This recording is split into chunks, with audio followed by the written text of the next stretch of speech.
በትግራይ ክልል በጀት ይለቀቅ ደሞዝ ይከፈለን በሚል ሰላማዊ ሰልፍ ተካሄደ። የሱዳን ባለስልጣናት ኢትዮጵያ በኮርሙዝ ላይ ለተሰነዘረው የአመፀኞች ጥቃት ድጋፍ እያደረገች ነው ሲሉ ከሰሱ። እስራኤልና አሜሪካ በኢራን የኢነርጂ መሰረተ ልማት ላይ ጥቃት ፈጸሙ። ፑቲን ኪም ጆንግ ኡን የሰሜን ኮሪያ ከፍተኛ መሪ ሆነው በመመረጣቸው እንኳን ደስ አላችሁ ሲሉ ተናግረዋል።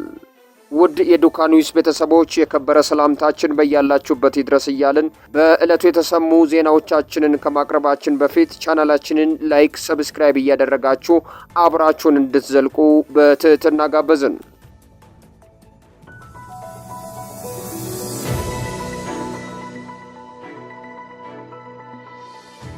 በትግራይ ክልል በጀት ይለቀቅ ደሞዝ ይከፈለን በሚል ሰላማዊ ሰልፍ ተካሄደ።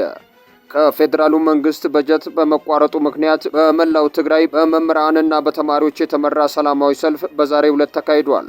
ለወራት ደሞዝ እንዳልተከፈላቸውና መማር ማስተማር ሊያቆሙ መሆኑን የገለጹት መምህራን ዛሬ ባካሄዱት ሰላማዊ ሰልፍ የፌዴራሉ መንግስት በአስቸኳይ የፌዴራል በጀት እንዲለቀቅላቸው ጠይቀዋል። በተመሳሳይ ተማሪዎችም ጭምር የተገኙበት ሰልፍ የመማር ማስተማሩ ሂደት ስለተስተጓጎለ መንግስት አስቸኳይ ምላሽ እንዲሰጣቸው ጠይቀዋል። ሰልፉ በሁሉም የትግራይ አካባቢዎች እየተካሄደ መሆኑን አዲስ ማለዳ ከክልሉ ጊዜያዊ አስተዳደር ያረጋገጠች ሲሆን ዓላማውም ከፌዴራል መንግስት የሚለቀቀው በጀት በመቋረጡ ምክንያት የትምህርት ስርዓቱ አደጋ ላይ በመውደቁ መሆኑን ያገኘችው መረጃ ያመለክታል። ሰልፉ ቀደም ብሎ የተያዘ ቢሆንም በጀት ይለቀቅ ይሆናል በሚል ተስፋ ተደርጎ የነበረ ሲሆን አሁን ላይ ይህ ባለመሆኑ ሰላማዊ ሰልፍ ለማካሄድ ተገደናል ብለዋል። የሰልፉ ተሳታፊዎች እንደገለጹት እናም መኖሪያቸው መቀሌና አዲግራት የሆኑ መምህራን ሰላማዊ ሰልፍ አደባባይ በወጡበት ምክንያት መኖር ስላልቻልን ሰላማዊ ሰልፍ ወጣን፣ መስራት አለብን፣ ለዛ ደግሞ መብላት አለብን በሚል እንደሆነ አዲስ ማለዳ ዘግባለች። መምህራኑ በተማሪዎች ወደፊት ዕጣ ፈንታ ላይ እንዲሁም በአገር ተተኪ ትውልድ ላይ ጉዳት የሚያስከትሉ ውሳኔዎችን መወሰን ከባድ መዘዝ የሚያስከትልና እየራበው በሚያስተምራቸው መምህራን ተምረው ምን አይነት ተማሪ ይሆናሉ የሚለው ሌላው ጥያቄ ነው ብለዋል። ተማሪዎቹ ይዟቸው ከወጡት መፈክሮች መካከል ትምህርት የወደፊት ዕጣ ፈንታችን ነው የሚሉና አሁን ያሉበት ዕድሜ የትምህርት መሆኑን በመግለጽ የመማር መብታቸው እንዲከበር ጠይቀዋል። የሱዳን ባለስልጣናት ኢትዮጵያ በኩምሩክ ላይ ለተሰነዘረው የአመፀኞች ጥቃት ድጋፍ እያደረገች ነው ሲሉ ከሰሱ። የሱዳን ባለስልጣናት ኢትዮጵያ የፈጥኖ ደራሽ ኃይሎችና የሱዳን ሕዝብ ነጻ አውጪ ንቅናቄ ሰሜን ጥምር ጦር ኃይሎች በስትራቴጂካዊቷ የድንበር ከተማ ኩምሩክ ላይ ለተሰነዘሩት አዲስ ጥቃት ድጋፍ አድርጋለች ሲሉ መክሰሳቸውን ሱዳን ትሪቡን ዘግቧል።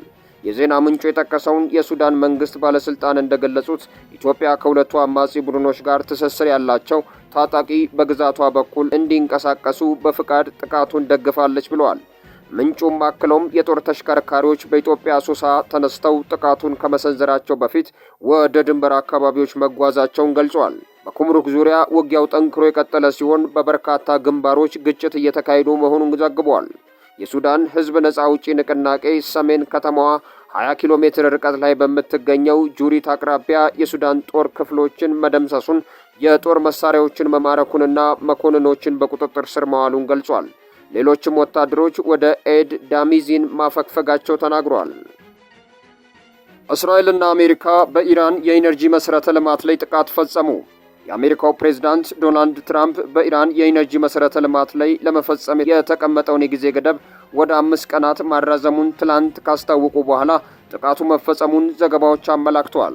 የኢራን መገናኛ ብዙሃን ጠቅሶ አናዶል እንደዘገበው በኢፋሳን የኢነርጂ ጣቢያ በተፈጸመው ጥቃት በአካባቢው የሚገኘው የተፈጥሮ ጋዝ አስተዳደር ህንጻና የጋዝ ግፊት መቆጣጠሪያ ማዕከል ላይ ጉዳት ደርሷል። በተመሳሳይ በኮርሃምሻክ የኢነርጂ መሰረተ ልማት ላይ በተፈጸመው ጥቃት በጋዝ ማስተላለፊያ ቱቦ ላይ ጉዳት መድረሱ ተገልጿል። ይሁን እንጂ በሁለቱም የኢነርጂ መሰረተ ልማቶች ላይ በተፈጸመው ጥቃት የከፋ ጉዳት አለመድረሱንና በሁለቱ ስፍራዎች ላይ ያለው የኃይል አቅርቦት እንዳልተስተጓጎለ ነው የተገለጸው። ከጥቃቱ በኋላ ኢራን በወሰደችው አጸፋ በእስራኤል ኔጌቭ፣ ዲሞና፣ ቴልአቪቭ እና ኤሊያት ከተሞች እንዲሁም በመካከለኛው ምስራቅ በሚገኙ የአሜሪካ የጦር ሰፈሮች ላይ ጥቃት መፈጸሟን የኢራን አብዮታዊ ዘብ አስታውቋል። ምሽት ላይ ኢራን በቴልአቪቭ በፈጸመችው ጥቃት በመኖሪያ ህንጻዎች ላይ ከፍተኛ ጉዳት ሲደርስ 6 ሰዎች ደግሞ ጉዳት ማስተናገዳቸውን የእስራኤል ጤና ሚኒስቴር አስታውቋል። ፑቲን ኪም ጆንግ ኡን የሰሜን ኮሪያ ከፍተኛ መሪ ሆነው በመመረጣቸው እንኳን ደስ አላችሁ ሲሉ ተናገሩ። የሩሲያው ፕሬዝዳንት ቭላዲሚር ፑቲን የሰሜን ኮሪያው መሪ ኪም ጆንግ ኡን በድጋሚ የመንግስት ጉዳዮች ሊቀመንበር ሆነው በመመረጣቸው እንኳን ደስ አላችሁ ማለታቸውን ክሬምሊን ሰኞ ዕለት አስታውቋል። ውድ ጓድ ኪም ጆንግ ኡን የኮሪያ ዲሞክራሲያዊ ህዝብ ሪፐብሊክ ግዛት ጉዳዮች ሊቀመንበር ሆነው በመመረጣችሁ የተሰማኝን ልባዊ ደስታ መግለጽ እፈልጋለሁ ሲል መግለጫው አክሏል። ፑቲን የሰሜን ኮሪያ ፓርላማ ተወካዮች የጠቅላይ ህዝብ ምክር ቤት ውሳኔ ለኪም ያካሄደውን የአንድነት ህዝባዊ ድጋፍ በግልጽ ያሳያል ብለዋል። አክለውም በሩሲያ ውስጥ በአገሮቻችን መካከል ያለውን ወዳጃዊና አጋርነት ለማጠናከር ያደረጋችሁትን ግላዊ አስተዋጽኦ ከፍ አድርገናል ብለዋል። በሞስኮና በፒዮንግያንግ መካከል ያለው አጠቃላይ ስትራቴጂካዊ አጋርነት የበለጠ ለማሳደግ የቅርብ የጋራ ስራችንን እንቀጥላለን ብለዋል። እሁድ ዕለት በፒዮንግያንግ በተካሄደው የ15ኛው ጠቅላይ የህዝብ ምክር ቤት የመጀመሪያ ስብሰባ ላይ ኪም የአገሪቱ ከፍተኛ አስተዳደር አካል የክልል ጉዳዮች ኮሚሽን ፕሬዝዳንት ሆነው ተመርጠዋል። የኢራን ምድር አንቀጥቅጥ የምድር ጦር ኢራን ከ1 ሚሊዮን በላይ ተዋጊዎችን ለጦርነት ማሰለፏ ተሰምቷል። በኢራቅ የሚገኙ የአሜሪካ ዜጎች ሀገሪቱን ለቀው እንዲወጡ ጥሪ ቀረበ። ትራምፕ በኢራን የአየር ኃይል መሠረተ ልማቶች ላይ የሚፈጽሙ ጥቃቶችን ለ10 ቀናት እንዳቆዩ አስታውቋል። ጦርነቱ ከሆርሙዝ ወደ ቀይ ባህር እየዞረ መስሏል። ሩሲያ የመካከለኛው ምስራቅ ጦርነት ብቸኛዋ አትራፊ መሆኗ ተመላክቷል። ሰላም ሰላም ውድ የዱካ ኒውስ ቤተሰቦች የከበረ ሰላምታችን በያላችሁበት ይድረስ እያልን ለዕለቱ ወዳዘጋጀነው ዜናዎች ከማለፋችን በፊት ቻናላችንን ላይክ እና ሰብስክራይብ እያደረጋችሁ አብራችሁ እንድትዘልቁ በአክብሮት ጠየቅን።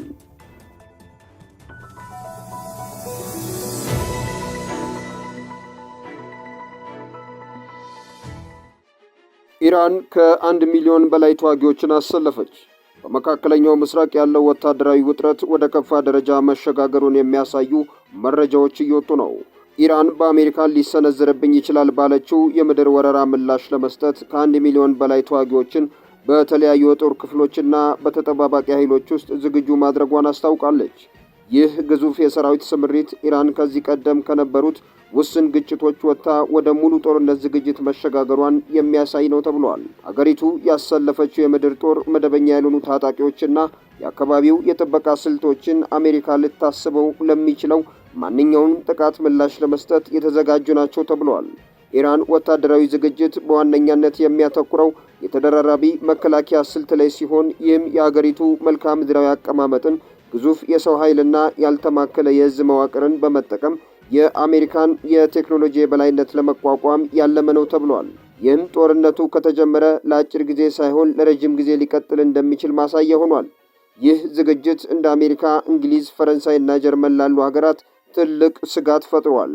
የምድር ላይ ጦርነት ከተጀመረ ግጭቱ እጅግ ውስብስብና ከፍተኛ ዋጋ የሚያስከፍል ደረጃ ላይ የሚሸጋገር ሲሆን ውጤቱም ከመካከለኛው ምስራቅ አልፎ በመላው ዓለም ላይ የኢኮኖሚና የፖለቲካ ቀውስ ሊያስከትል እንደሚችል ባለሙያዎች እየተነበዩ ነው። በኢራቅ የሚገኙ የአሜሪካ ዜጎች ሀገሪቱን ለቀው እንዲወጡ ጥሪ ቀረበ። በኢራቅ የሚገኘው የዩናይትድ ስቴትስ ኤምባሲ አዲስ የደህንነት ማስጠንቀቂያ ያወጣ ሲሆን ከኢራን ጋር ግንኙነት ያላቸው ታጣቂዎች በሰሜን የሀገሪቱ ክፍል የሚገኘውን የኩርድ ክልልን ጨምሮ በመላው ኢራቅ በአሜሪካ ዜጎችና ከዋሽንግተን ጋር በተገናኙ ኢላማዎች ላይ ሰፋ ያለ ጥቃቶች በመሰንዘር ላይ ይገኛሉ። በኢራቅ የአየር ክልል ውስጥ የሚሳኤል ሰው አልባ አውሮፕላኖችና ሮኬቶች ስጋት በመኖሩ የአሜሪካ ዜጎች ኢራቅን ለቀው እንዲወጡና በባግዳድ ወደሚገኘው ኤምባሲ ወይም ኤርቢል ወደሚገኘው ቆንስላ እንዳይሄዱ ኤምባሲው ጠይቋል። የአየር ክልሉ ዝግ በመሆኑ ወደ ዮርዳኖስ፣ ኩዌት፣ ሳዑዲ አረቢያና እንዲሁም ወደ ቱርኪ ለመሄድ የየብስ መስመሮችን እንዲጠቀሙ መክሯል። በሌላ መረጃ የመካከለኛው ምስራቅ ጦርነቶችና የክልላዊ ጦርነቶች ልዩ ባለሙያ የሆኑት ኤላጃር ማግኒየር ጦርነቱ እንዲያበቃ ግልጽ አሸናፊው መወሰን አለበት ሲሉ ተናግሯል። እስካሁን ድረስ ድርድር ሊካሄድና ወደ የትኛውም መፍትሄ ሊመራ አልቻለም። ለዚህ ማሳያ ሰኔ 2025 በነበረው ግጭት ሁለቱም ወገኖች ያላሸነፉበትና ያልተሸነፉበት ነው ሲሉ ገልጸዋል። በቦምብ ድብደባ ነበር፣ እናም የስልክ ጥሪ ጦርነቱ አቆመው ሲሉ ማግኒየር ለአልጄዚራ ተናግረዋል። ትራምፕ በኢራን የኃይል መሠረተ ልማቶች ላይ ለሚፈጸሙ ጥቃቶችን ለ10 ቀናት እንዳቆሙ አስታወቁ። የአሜሪካ ፕሬዝዳንት ዶናልድ ትራምፕ እንዳሉት ከሆነ ከኢራን መንግስት የቀረበላቸውን ጥያቄ መነሻ በማድረግ በአገሪቱ የኃይል መሠረተ ልማቶች ላይ የሚሰነዘረው ጥቃት እስከ መጋቢት 28 ድረስ ለተከታታይ 10 ቀናት እንዲቆም ወስነዋል። የኢነርጂ ተቋማት የማውደም እርምጃን ለ10 ቀናት አግጃለሁ፣ ውይይቶች እየተካሄዱ ነው፣ ሂደቱም በጥሩ ሁኔታ ላይ ይገኛል ሲሉ በትሩዝ የማህበራዊ ሚዲያ ገጻቸው ላይ ጽፈዋል። ከዚህ ቀደም የኢራን ባለስልጣናት ከአሜሪካ ጋር ድርድር እያደረጉ አለመሆኑን ተናግረው ነበር። ከሆርሙዝ ወደ ቀይ ባህር እየተሻገረ ይመስላል። አሜሪካ በኢራን ምድር ጦር በማሰማራት ኦፕሬሽን ግራውንድ ኦፕሬሽን ከጀመረች ኢራቅ የቀይ ባህር መርከቦችን ኢላማ እንደምታደርግ እወቁልኝ ማለቷን ዘ ጋርዲያን ዘግቧል። አሜሪካ የመሬት ወረራ ከጀመረች ኢራን በቀይ ባህር ውስጥ ያለውን መርከብ ኢላማ ታደርጋለች። ይህም ወደ ሲዩዝ ካናል የሚያመሩ ዓለም አቀፍ ነዳጅና ሌሎችም ዕቃዎች ኢላማ እንደሚደረጉ አንድ ስማቸው ያልተጠቀሰ የኢራን ወታደራዊ ባለስልጣን በትላንትናው ዕለት ለአገሪቱ ሚዲያዎች ተናግረዋል። አሜሪካ የኢራን 90% የነዳጅ ኤክስፖርት ማሳለጫ ወደ ሆነችው ወሳኟ ካርግ ደሴት 1000 የሚጠጉ እግረኛ ወታደሮቿን ለማሰማራት ማቀዷን በርካታ የአሜሪካ ባለስልጣናት ሲናገሩ ቆይተዋል። በመጨረሻም ሩሲያ የመካከለኛው ምስራቅ ጦርነት ብቸኛው አትራፊ መሆኗ ተመላከተ። ሩሲያ የመካከለኛው ምስራቅ ጦርነት ጥሩ የገበያ ዕድል ይዞ የመጣላት ሀገር መሆኗን ሲነገር በየዕለቱ $760 ሚሊዮን በነዳጅና በጋዝ ሽያጭ እያገኘች ነው ተብሏል። ይህም ብቸኛ የጦርነቱ አትራፊ አድርጓታል። ይህም በዚህ ወር ያለው የነዳጅ የሽያጭ መጠን ከ$12 ቢሊዮን ወደ $24 ቢሊዮን በእጥፍ እንደሚያድግ አድርጎታል። ጦርነቱን በሚቀጥለው ሳምንት እንኳን ቢጠናቀቅ ሩሲያ የነዳጅ ገቢዋ $218.5 ቢሊዮን ይሆናል ተብሎ ይጠበቃል። ይህም የጦርነቱ መቀጠል የሩሲያ ተጠቃሚነትን ይበልጥ እያጠናከረው የሚሄድ ሲሆን በምጣኔ ሀብት ሆነ ከዩክሬን ጋር የገባችበትን ጦርነት አሁን ላይ አሜሪካ በሌላ መጠመዷ በሁሉም ቦታ ያላት አቅም እንዲጠናከር ያደርገዋል ነው የተባለው።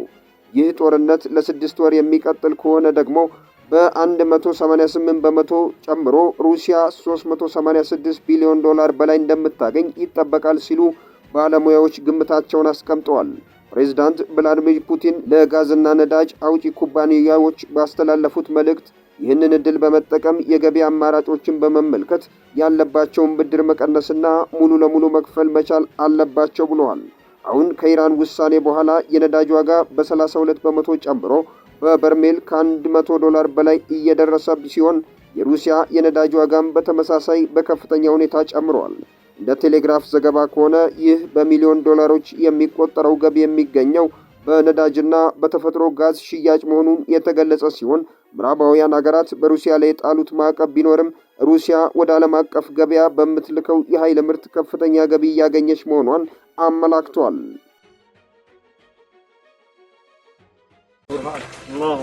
በኢትዮጵያና በሱዳን መካከል ያለው ግንኙነት በታሪክ በፖለቲካና በድንበር ጉዳዮች የተሳሰረ ነው። አሁን ላይ ባለው ሁኔታ እስከ መጋቢት 2018 ዓ.ም ድረስ በሁለቱ ሀገራት መካከል ያሉ ዋና ዋና ጉዳዮች የሚከተሉት ናቸው። የመጀመሪያው የድንበር ውዝግብ፣ ሁለተኛው የህዳሴ ግድብ፣ ሶስተኛው ደግሞ የእርስ በርስ ጦርነት፣ አራተኛውና የመጨረሻው ዲፕሎማሲያዊ ግንኙነት ነው። ሰላም ውድ የዱካ ኒውስ ቤተሰቦቻችን፣ የከበረ ሰላምታችን በያላችሁበት ይድረስ እያልን እነሆ ለዛሬ ወደ መረጥነው ዝርዝር ጉዳያችን ከማለፋችን በፊት ቻናላችንን ላይክ፣ ሰብስክራይብ እያደረጋችሁ አብራችሁን እንድትዘልቁ በትህትና ጋበዝን።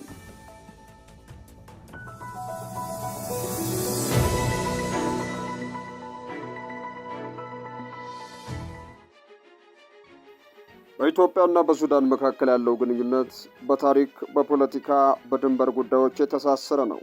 አሁን ባለው ሁኔታ እስከ መጋቢት 2018 ዓ.ም ድረስ በሁለቱ ሀገራት መካከል ያሉ ዋና ዋና ጉዳዮች እንደሚከተለው ይቀርባሉ።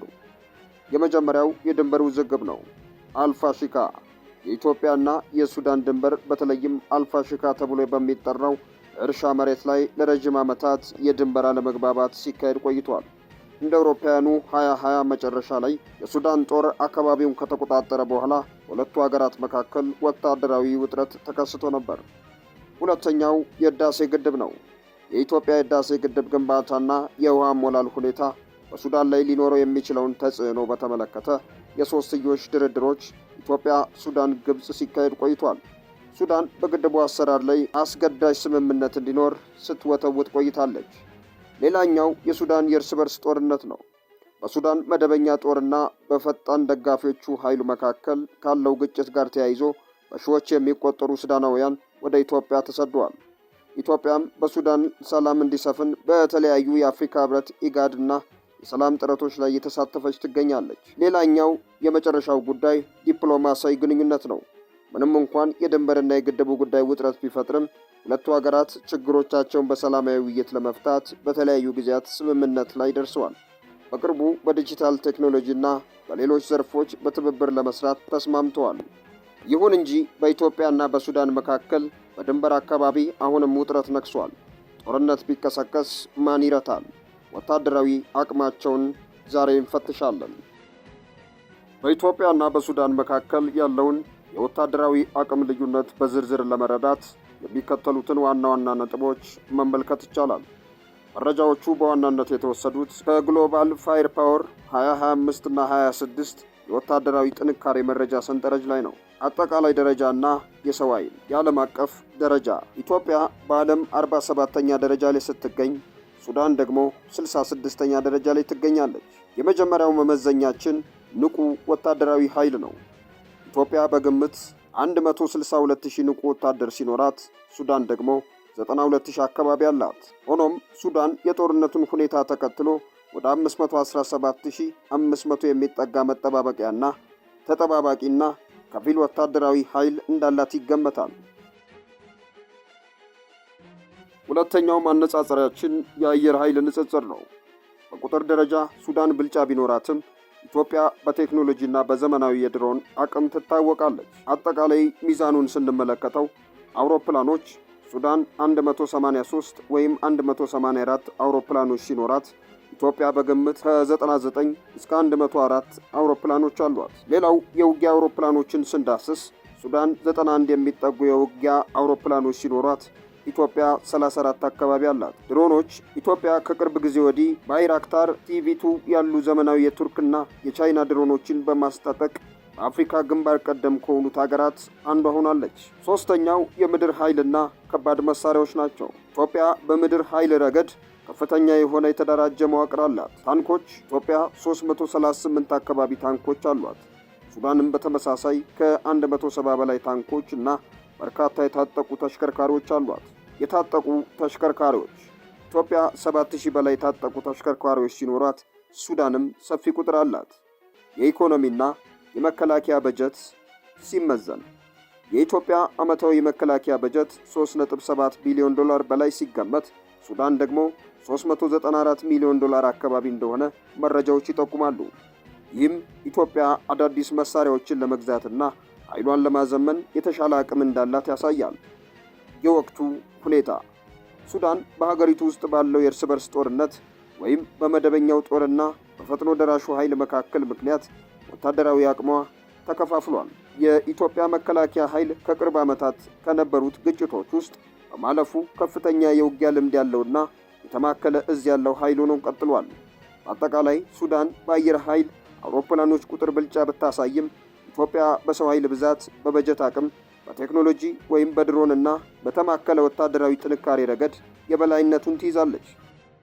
ከዚህ በተጨማሪ የኢትዮጵያንና የሱዳንን የአየር ኃይል በቁጥርና በቴክኖሎጂ ያላቸውን ልዩነት በዝርዝር ስንመለከት የኢትዮጵያ አየር ኃይል ዘመናዊነትና ድሮን ኢትዮጵያ ከቅርብ ዓመታት ወዲህ ትኩረት ያደረገችው የአውሮፕላኖችን ቁጥር ከመጨመር ይልቅ ጥራትንና ዘመናዊ ድሮንን ቴክኖሎጂን በማስፋፋት ላይ ነው። የድሮን ቴክኖሎጂ ኢትዮጵያ በአሁኑ ወቅት በአፍሪካ ቀዳሚ ከሆኑ የድሮን ኃይሎች አንዷ ነች።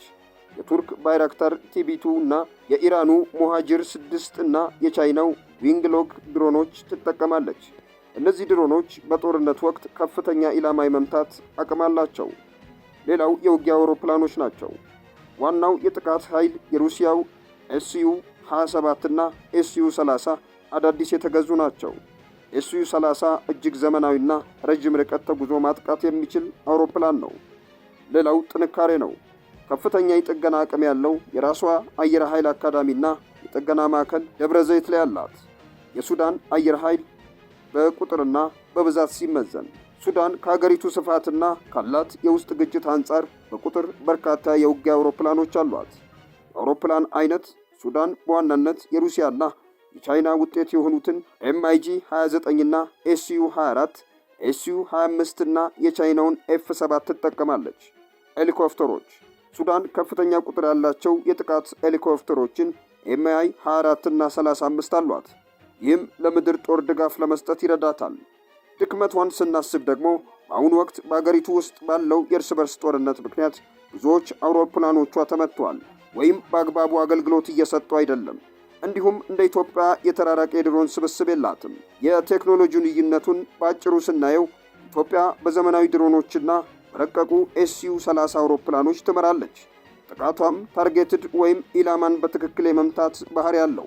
ሱዳን በቁጥር ብዛት ትበልጣለች፣ ነገር ግን አውሮፕላኖቿ በአብዛኛው የቆዩ እንዲሁም በወቅታዊ ጦርነት ምክንያት የተዳከሙ ናቸው። በአጠቃላይ በዘመናዊው የአየር ውጊያ ኢትዮጵያ ከሱዳን የተሻለ ብቃት እንዳላት መረጃዎች ይጠቁማሉ።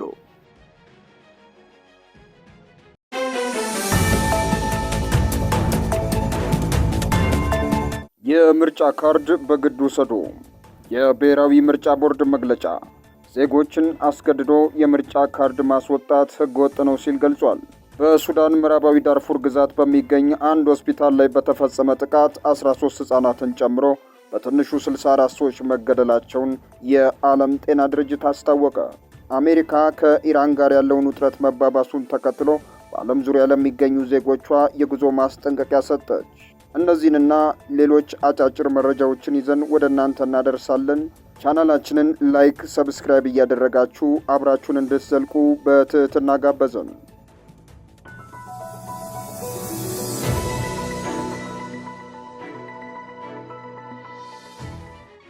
በዕለተ ሰኞ በተሰሙ አጫጭር መረጃዎች ስንጀምር ኢራን ዩናይትድ ስቴትስ የኃይል ማመንጫዎችን ካጠቃች የሆርሙዝ ባህርን ሙሉ በሙሉ ዘጋለሁ በማለት በቀጠናው ላይ ኢነርጂና የውሃ ማምረቻ ክፍሎች ላይ አጸፋዊ ጥቃት እንደሚደርስ አስጠንቅቃለች። የሊባኖሱ ፕሬዝዳንት ጆሴፍ አውን የምድር ወረራ ቅድመ ሁኔታ ነው ባሉት ጥቃት የእስራኤል ወታደሮች በደቡብ ሊባኖስ የሚገኘውን የቃሲማህን ድልድይ ማውደማቸውን አስታወቁ።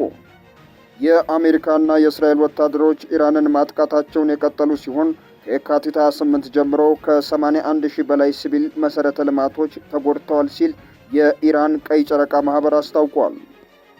ጠቅላይ ሚኒስትር ቤንጃሚን ኔታንያሁ ኢራንን ለማጥፋት ቃል የገቡ ሲሆን የእስራኤል አየር መከላከያ ሰራዊት ኢራን በአራድና ዲሞና ከተሞች በፈጸመችው ጥቃት ከ180 በላይ ሰዎች ካቆሰለ በኋላ ተጨማሪ የኢራን ሚሳይሎች ተጠልፈዋል ብለዋል።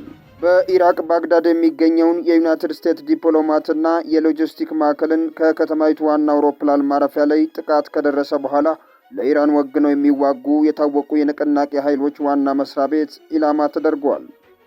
ባህሬን፣ ኩዌት፣ ሳዑዲ አረቢያና የተባበሩት አረብ ኤሚሬቶች ከኢራን የተወነጨፉ ሚሳይሎችንና ሰው አልባ አውሮፕላኖችን መጥለፋቸውን ገልጸዋል። የኤሚሬትስ ፕሬዝዳንት አማካሪ አንዋን ጋርካሽ ኢራን በባህረ ሰላጤው ሀገራት ላይ እያደረሰች ያለችውን ጥቃት የባህረ ሰላጤውን ሀገራት የስትራቴጂክ አስተሳሰብ ማዕከላዊ አምድ ያጠናከረና ወደ ዋሽንግተን የጸጥታ አጋርነታችንን ያጠናክራል ብለዋል።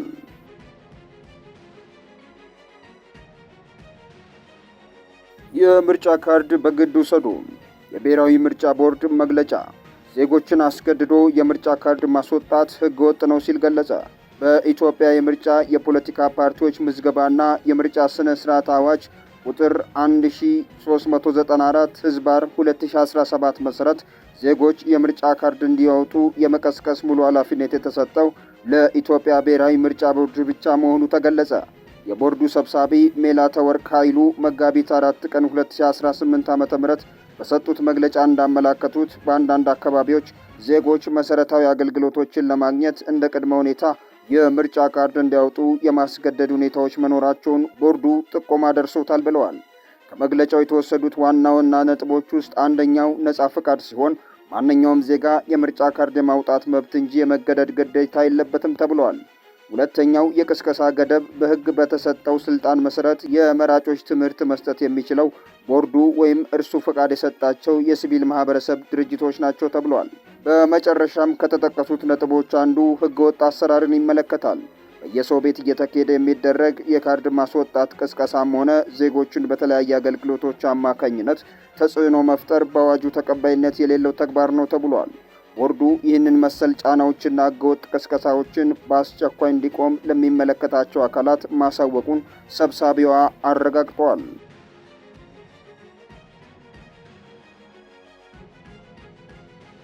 በሱዳን ምዕራባዊ ዳርፉር ግዛት በሚገኝ አንድ ሆስፒታል ላይ በተፈጸመ ጥቃት 13 ህጻናትን ጨምሮ በትንሹ 64 ሰዎች መገደላቸውን የዓለም ጤና ድርጅት አስታወቀ።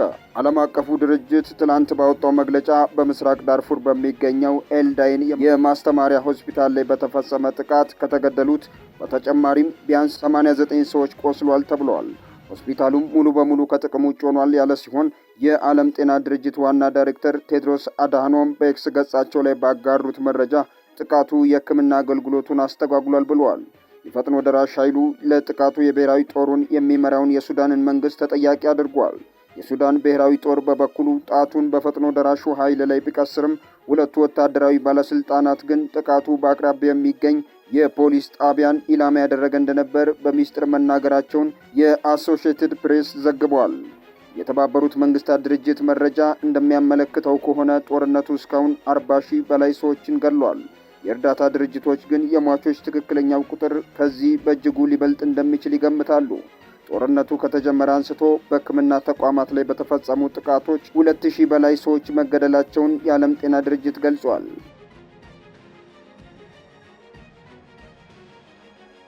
አሜሪካ ከኢራን ጋር ያለውን ውጥረት መባባሱን ተከትሎ በዓለም ዙሪያ ለሚገኙ ዜጎቿ የጉዞ ማስጠንቀቂያ ሰጠች። የአሜሪካ የውጭ ጉዳይ ሚኒስቴር እሁድ ዕለት በዓለም ዙሪያ ለሚገኙ የአሜሪካ ዜጎች ከፍተኛ ጥንቃቄ እንዲያደርጉ የሚያሳስብ የጉዞ ማስጠንቀቂያ አውጥቷል። ሚኒስቴሩ አልፎ አልፎ የአየር ክልሎች ሊዘጉና የጉዞ መስተጓጎል ሊያጋጥም እንደሚችል በመጠቆም በውጭ ሀገር የሚገኙ አሜሪካውያን በአቅራቢያቸው በሚገኝ የዩኤስ ኤምባሲ ወይም ቆንስላ የሚወጡ የደህንነት መመሪያዎችን እንዲከተሉ አሳስቧል። የውጭ ጉዳይ ሚኒስቴሩ ባወጣው መግለጫ ሚኒስቴሩ በዓለም ዙሪያ በተለይም በመካከለኛው ምስራቅ የሚገኙ አሜሪካውያን ከፍተኛ ጥንቃቄ እንዲያደርጉ ይመክራል። በውጭ ሀገር የሚገኙ ዜጎች በአቅራቢያቸው በሚገኝ የአሜሪካ ኤምባሲ ወይም ቆንስላ የሚወጡ የደህንነት ማስጠንቀቂያዎችን መከታተል ይኖርባቸዋልም ብለዋል። አልፎ አልፎ የሚከሰቱ የአየር ክልል መዘጋቶች የጉዞ መስተጓጎል ሊያጋጥም እንደሚችልም አክሏል። መግለጫው አክሎም ከመካከለኛው ምስራቅ ውጭ ያሉ የአሜሪካ ዲፕሎማሲያዊ ተቋማት ኢላማ ሊደረጉ እንደሚችሉና ኢራንን የሚደግፉ ቡድኖች በዓለም ዙሪያ ያሉ የአሜሪካ ጥቅሞችን ወይም ከአሜሪካውያን ጋር ግንኙነት ያላቸውን ስፍራዎች ጥቃት ሊሰነዝሩባቸው እንደሚችሉ አስጠንቅቋል። ይህ የጉዞ ማስጠንቀቂያ የወጣው የአሜሪካ የገንዘብ ሚኒስቴር ስኮት ቤትሰን ጦርነቱ በቅርቡ ላይቆም እንደሚችል ፍንጭ ከሰጡ በኋላ ነው ተብሏል። ሚኒስቴሩ በኤንቢሲ ላይ ቀርበው እንደተናገሩት አሜሪካ ይህንን ጦርነት በገንዘብ ለመደገፍ የሚያስችል በቂ ሀብት አላት ብለዋል። አንዳንዴ ውጥረትን ለማርገብ ሲባል ሁኔታዎችን ማባባስ ያስፈልጋል ሲሉም ተናግረዋል። በቤኒሻንጉል ጉሙዝ በኩል የሱዳን ጦር መግባቱ ተሰምቷል። ፓርቲዎች ለመጪው ምርጫ እጩዎቻቸውን እያስተዋወቁ ይገኛሉ። ከነዚህ መሃል የሙዚቃው አቀናባሪ ካሙዙ ካሳ አንዱ መሆኑ ተረጋግጧል። የኤርትራና የትግራይ የጦር አዛዦች ፊት ለፊት ተገናኙ። በኢራን የድሮን ጥቃት በኩዌት አየር ማረፊያ የነዳጅ ማጠራቀሚያ ላይ የእሳት ቃጠሎ ተከሰከሰ። እነዚህንና ሌሎች አጫጭር መረጃዎችን ይዘን ወደ እናንተ እናደርሳለን። ቻናላችንን ላይክ፣ ሰብስክራይብ እያደረጋችሁ አብራችሁን እንድትዘልቁ በትህትና ጋበዝን።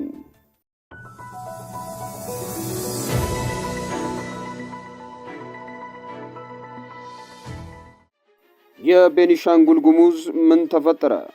ትላንት ጠዋት ጀምሮ የሱዳን ጦርና ስፔሌ የሚባሉ የደቡብ ሱዳን ታጣቂዎች እርስ በርስ ሲታኮሱ ስፔሌ ወታደሮች ወደ ኢትዮጵያ ድንበር ሸሽተው ሲገቡ የአገር መከላከያ ሰራዊት በምርኮኛ ካምፕ እየሰበሰቡ ባለበት ሁኔታ የሱዳን ጦር በጎን በመግባት በቤኒሻንጉል ጉሙዝ ክልል በኩርሙክ ከተማ በሚገኘው የመከላከያ ሰራዊት ካምፕ ላይ ተኩስ እንደጀመሩ የአካባቢው የዓይን እማኞች አረጋግጠዋል። ወደ ተለያዩ ቦታዎችም መተኮስ ሲጀምሩ ነዋሪዎችም ወደ ብረዛሃብ የሚባል ከተማ እንደሸሹ ገልጸዋል። ይህ ተኩስ የጀመረው ትላንት ነው ያሉ ሲሆን ከባድ መሳሪያም ጥቅም ላይ ውሏል ተብሏል። አሁን ላይ ያለው ሁኔታ እየተረጋጋ መሆኑን ከስፍራው ያገኘነው ምንጭ ያስታውቃል። የተበላሸውን ትርክት በምናብ ከቀረጹ ማህበራዊ ጉዳዮች አንዱ ጥበብ ነው። ወደ ተስተካከለውና ሁላችንም ወደሚያካትተው ትርክትም የሚወስደን ራሱ ጥበብ ነው። ፓርቲዎች ለመጪው ምርጫ እጩዎቻቸውን እያስተዋወቁ ይገኛሉ። ገዢው ፓርቲው ብልጽግና ለመጪው ምርጫ የሚወዳደሩ እጩዎችን እያስተዋወቀ ሲሆን ከእነዚህ እጩዎች መካከል ጋዜጠኛ፣ አርቲስት እንዲሁም አርሶ አደር የሆኑ ይገኙበታል። በአዲስ አበባ ለምክር ቤት እጩ ሆነው ከቀረቡት መካከል አንደኛው በሙዚቃ አቀናባሪነት የሚታወቀው ካሙዙ ካሳ ነው። ሙዚቀኛው ስራው አርቲስት፣ የትምህርት ደረጃ መካከለኛ ደረጃ ትምህርት ያለው ሲሆን እንዲሁም የሚወዳደረው የካ ክፍለ ከተማ መሆኑ ተገልጾ ይፋ ተደርጓል። ሌላኛዋ የቀድሞ የኢትዮጵያ ቴሌቪዥን ጋዜጠኛ ወይዘሮ በሻቱ ቶለማርያም እዛው የካ ክፍለ ከተማ እጩ ሆና ቀርባለች። ከዚህ በተጨማሪ አቶ ሽሜ ግዛ የተባሉ አርሶ አደርም በእጩነት ቀርበዋል። በዚህ ክፍለ ከተማ ሌሎች በፌዴራል ደረጃ በክፍለ ከተማ አመራርነት ላይ የሚገኙ እጩዎችም ቀርበዋል። ለሕዝብ ተወካዮች ምክር ቤት ከቀረቡ እጩዎች መካከል ደግሞ ዶክተር መቅደስ ዳባ፣ ወይዘሮ አይሻ መሐመድ፣ ዶክተር ሌሊሴ ነሜ ይገኙበታል ተብሏል። የኤርትራና የትግራይ ጦር አዛዦች ፊት ለፊት ተገናኙ። የትግራይና የኤርትራ ጦር ጀነራሎች ፊት ለፊት ተገናኝተው መወያየታቸውን አፍሪካን ኢንተለጀንስ ምንጮቹን ዋቢ አድርጎ ዘግቧል። ዘገባው ጀነራል ፍስሐ ኪዳን ህወሓትን ወክለው፣ ጀነራል ኢዮብ ፍስሐዬ ደግሞ ሻዕቢያን ወክለው በመቀሌ እንደተገናኙ ተጠቅሷል። ሆኖም የሁለቱ የጦር አዛዦች ስብሰባ ባለመግባባት መጠናቀቁን ምንጮች ነገሩኝ ብለዋል።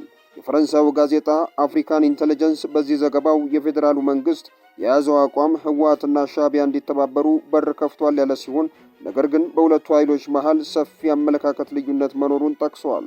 ይህ የአመለካከት ልዩነት የተፈጠረው ሁለቱ ኃይሎች የኢትዮጵያን መከላከያ ሰራዊት በተመለከተ ባቀረቡት ግምገማ ነው ከማለት ውጪ ዝርዝር ጉዳዮችን አላስቀመጠም። ዘኢኮኖሚስት ከወራት በፊት ባወጣው ዘገባ የሻዕቢያ የህወሓት ኦሮሞ ነጻነት ሰራዊትና ፋኖ ኃይሎች ሱዳን ውስጥ በጋራ መምከራቸውን ዘግቦ ነበር። የኢትዮጵያ መንግስት በዶክተር ጌዲዮን ጢሞቴዎስ በኩል ከአንዴም ሁለት ጊዜ ለተባበሩት መንግስታት ድርጅት በጻፈው ደብዳቤ ህወሓትና ሻዕቢያ ጥምረት እንደፈጠሩ መክሰሱ የሚዘነጋ አይደለም። በኢራን የድሮን ጥቃት በኩዌት አየር ማረፊያ የነዳጅ ማጠራቀሚያ ላይ የእሳት ቃጠሎ ተቀሰቀሰ። በኩዌት የሚገኘው የሲቪል አቪዬሽን ባለስልጣን እንዳስታወቀው ዓለም አቀፉ አውሮፕላን ማረፊያ በሚገኘው የነዳጅ ማጠራቀሚያ ታንክ ላይ በሰው አልባ አውሮፕላኖች ጥቃት ምክንያት የእሳት ቃጠሎ ተነስቷል ተብሏል። ጦርነቱ ከተጀመረበት ጊዜ አንስቶ በኩዌት ዓለም አቀፍ አውሮፕላን ማረፊያ ላይ ጥቃት ሲደርስ ይህ የመጀመሪያ አይደለም ተብሏል። ጦርነቱ ከተጀመረ አንስቶ የአሁኑ ለሶስተኛ ጊዜ ነው የተባለ ሲሆን ባለፈው ሳምንት ጥቃት የደረሰበት ሲሆን ዳርዳም ጠፍቷል። ኩዌት የሚገኘው ዓለም አቀፍ አውሮፕላን ማረፊያ ይህ ጦርነት ከጀመረበት ጊዜ አንስቶ ስራውን ማቆሙ ይታወቃል። ምንም በረራዎች ከስፍራው እየተነሱ አይደለም። ሁለቱ በረራዎች ወደ ሳውዲ አረቢያ ተዘርግተዋል ተብለዋል። ሳውዲ አረቢያ የሚገኘው ዳማም አውሮፕላን ማረፊያ በረራዎቹን ካዘዋወሩባቸው የአየር ማረፊያዎች መካከል አንዱ ነው። ትላንት ምሽት ኩዌት ውስጥ 12 እና 13 ጊዜ ያህል የማስጠንቀቂያ ደውል የተሰማ ሲሆን ይህም ጦርነቱ ከተጀመረ ወዲህ ከተሰሙ ማስጠንቀቂያዎች የበለጠው ነው ተብሏል። ትላንት ምሽት ከኢራን የተወነጨፉ 13 ሰው አልባ አውሮፕላኖችና 6 ሚሳኤሎች ማውደማቸውን ባለስልጣናቱ ገልጸዋል። በአጫጭር መረጃዎቻችን የኒውክሌር የደህንነት መመሪያ ተሰጠ። ኩዌት የኒውክሌር ደህንነት መመሪያ ሰጠች። የኩዌት መከላከያ ሚኒስቴር መደናገጥ አያስፈልግም፣ መስኮቶችን ይዘጉ፣ በሮችም ይዘጉ ሲሉ የኒውክሌር ደህንነት መመሪያ ለዜጎቻቸው አስተላልፈዋል። ከኒውክሌር ሊወጣ የሚችል አደገኛ ጨረር ወደ ቤት እንዳይገባ በሮችና መስኮቶች አጥብቁ ብለዋል። ሚኒስትሩ ይህን ማለታቸውን ተከትሎ በኢራን አሜሪካን እስራኤል ጦርነት ምክንያት የኒውክሌር ቦምብ ጥቅም ላይ ሊውል ይሆን የሚል ዜጎች ላይ ስጋት ፈጥሯል። ኩዌት ግዙፍ የአሜሪካ የጦር ቤዝ ያላት ሀገር ናት። እንደ አልአረቢያ ዘገባ ከሆነ አዲሱ የኢራን መሪ ሞጃታባ ሐሚኔ ከአሜሪካ ጋር ለመደራደር መስማማታቸውን ዋቢዎችን ጠቅሶ ዘግቧል። ዶናልድ ትራምፕ ኢራን የኒውክሌር ጦር መሳሪያ እንዳይኖራት ተስማምታለች ብለዋል። ቦምብ እንደ ዝናብ በትላንትናው ዕለት መጋቢት 15 2018 ዓ.ም ምሽት ኢራን በእስራኤል ላይ ጅምላ ጨራሽ ቦምብ ጣይ ሚሳኤሎችን ስትተኩስ አምሽታለች ተብሏል።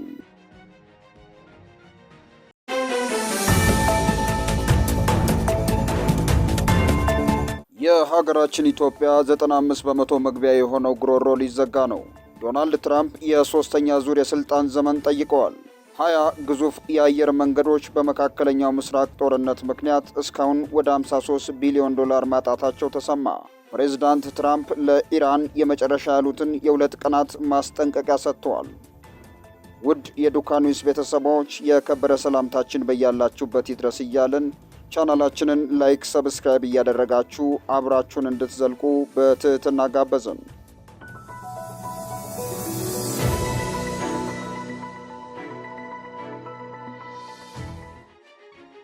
የሀገራችን ጉሮሮ ሊዘጋ ነው።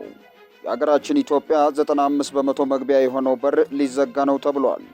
አሜሪካ በስትራቴጂካዊና ወሳኝ በሆነው የኢራን የካርድ ደሴት ላይ ወታደራዊ ጥቃት ካደረሰች ኢራን በቀይ ባህር በባብ ኤል ማንዴብ ስትሬት ውስጥ የመርከብ ጭነት እንደምታስተጓጉል በግልጽ አሳውቃለች። ኢራን 90% ነዳጇን ለዓለም ገበያ የምታቀርበው በካርግ ደሴት ነው። ዶናልድ ትራምፕ ኢራን በወታደሮቻችን ላይ የምትተኩስ ከሆነ የካርግ ደሴትን እወስዳለሁ ብለዋል። በጦርነቱ ምክንያት የሆርሙዝ መስመር በመዘጋቱ 20% የሚሆነው የዓለም ነዳጅ ፍሰትን በማስተጓጎል ከፍተኛ የነዳጅ ዋጋ ጭማሪ እንዲሁም እጥረት እንዲከሰት ምክንያት ሆኗል። ኢራን ከአረብ ሀገራት ወደ አውሮፓና አፍሪካ ከፍተኛ ነዳጅ የሚተላለፍበትን የባብኤል ማንዴብ ስትሬትን ኢላማ ካደረገች ታንከሮች በአፍሪካ ዙሪያ አቅጣጫቸውን ለመቀየር ይገደዳሉ። ይህም ተጨማሪ ወጪዎችን፣ መዘግየቶችንና የኢነርጂ ዋጋዎችን በከፍተኛ ሁኔታ ይጨምራል። በአጭሩ ሆርሙዝ አስቀድሞ በመዘጋቱ ባብኤል ማንዴብን ማጣት በጣም የከፋ ሁኔታ ይፈጥራል። የዓለም የኃይል አቅርቦት ሰንሰለቶችን በእጅጉ ያደቃል። ከፍተኛ የሆነ የነዳጅ ዋጋ ጭማሪ ይኖራል። ኢትዮጵያ የጅቡቲ ወደብን በመጠቀም ወደ ውጭ ኤክስፖርት እንዲሁም ወደ ሀገር ውስጥ ኢምፖርት የምታደርገው 95 በመቶ ይህንን የባብኤል ማንዴብ ሰርጥን በመጠቀም ስለሆነ ለሀገራችን ከባድ ዜና ሆኖ ተሰምቷል።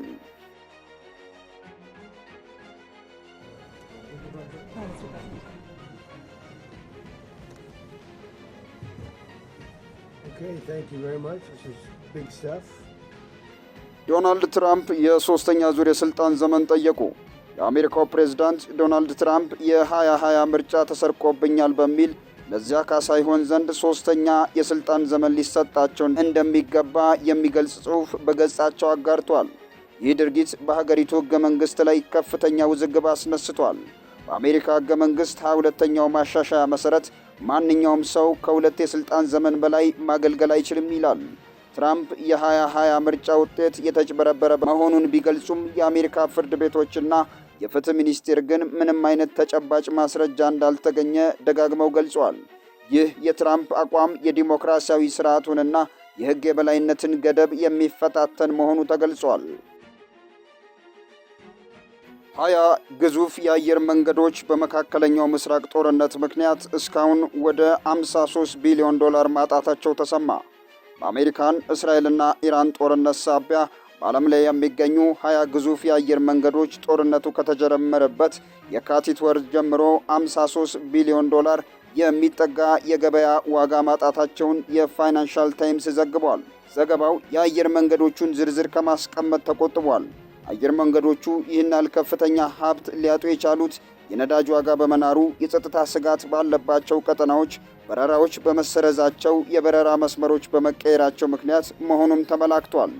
ይህ በዓለም አቀፉ የአቪዬሽን ዘርፍና በኢኮኖሚው እንቅስቃሴ ላይ ከፍተኛ መናጋት መፍጠሩ ተነግሯል። Tonight, President Trump giving Iran a 48-hour ultimatum amid escalating Iranian attacks on Israel. ፕሬዝዳንት ትራምፕ ለኢራን የመጨረሻ ያሉትን የ2 ቀናት ማስጠንቀቂያ ሰጡ። ትራምፕ ኢራን ሆርሙዝን በ48 ሰዓት ውስጥ እንድትከፍት በማሳሰብ አስጠንቅቀዋል። ኢራን የሆርሙዙን ሰርጥ በድጋሚ ካልከፈተች የኃይል መሠረተ ልማቶቿን ከትልቁ በመጀመር ሙሉ በሙሉ ከጥቅም ውጭ እንደሚያደርጉም ዝተዋል። ፕሬዝዳንቱ የአሜሪካ በሆርሙዝ ሰርጥ ለሚጓጓዙ የጦር መርከቦች የደህንነት ዋስትና እንደምትሰጥም በተናገሩበት ማግስት ኢራን ነዳጅ በጫኑ መርከቦች ላይ ጥቃት ፈጽማለች።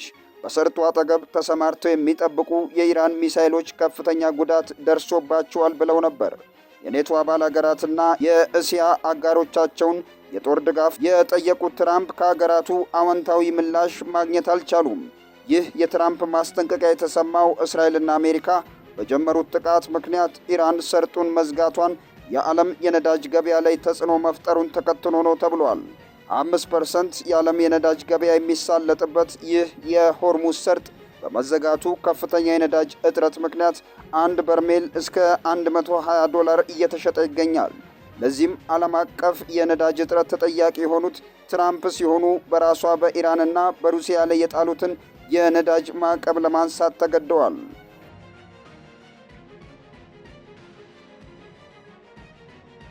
በመጨረሻም ከነዳጅ ወደ ተፈጥሮ ጋዝ የከተማ አውቶቡሶች ሞተር ቀይረው የተፈጥሮ ጋዝ ሊጠቀሙ ነው ተብሏል። የከተማ አውቶቡሶች ሞተር በመቀየር ወደ ተፈጥሮ ጋዝ አጠቃቀም እንዲገቡ ለማድረግ እየተሰራ መሆኑን የነዳጅና ኢነርጂ ባለስልጣን አስታወቀ። የባለስልጣኑ ዋና ዳይሬክተር ደስታው መኳንንት ለአዲስ ዘመን ጋዜጣ እንደገለጹት ለነዳጅ እጥረት እንደ መፍትሄ እየተወሰዱ ያሉ አማራጮች ውጤታማነታቸው እየታየ ነው ብለዋል።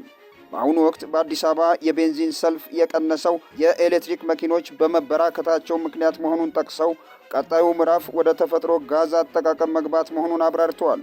ለዚህም በቅርቡ በቃሊቲ በአዳማና በድሬዳዋ የጋዝ ማደያዎች ሥራ እንደሚጀምሩም አስታውቋል። እንደ ዋና ዳይሬክተሩ ገለጻ የከተማ አውቶቡሶችን ሞተር በመቀየር ወደ ተፈጥሮ ጋዝ ማስገባት በዘርፉ ላይ ትልቅ እፎይታ ይፈጥራል ብለዋል። ከ3 ዓመት ተኩል በኋላ ደግሞ የሀገር ውስጥ የነዳጅ ማጣሪያ ግንባታ ሲጠናቀቅ 80 በመቶ የሚሆነውን የሀገር ውስጥ ፍላጎት መሸፈን እንደሚቻል ገልጸዋል። ለዚህም ጋዝ የማምረትና ኤሌክትሪክ የማመንጨት ፕሮጀክት በቢሊዮን ዶላሮች በጀት ሥራ መጀመራቸውን አስታውሰዋል።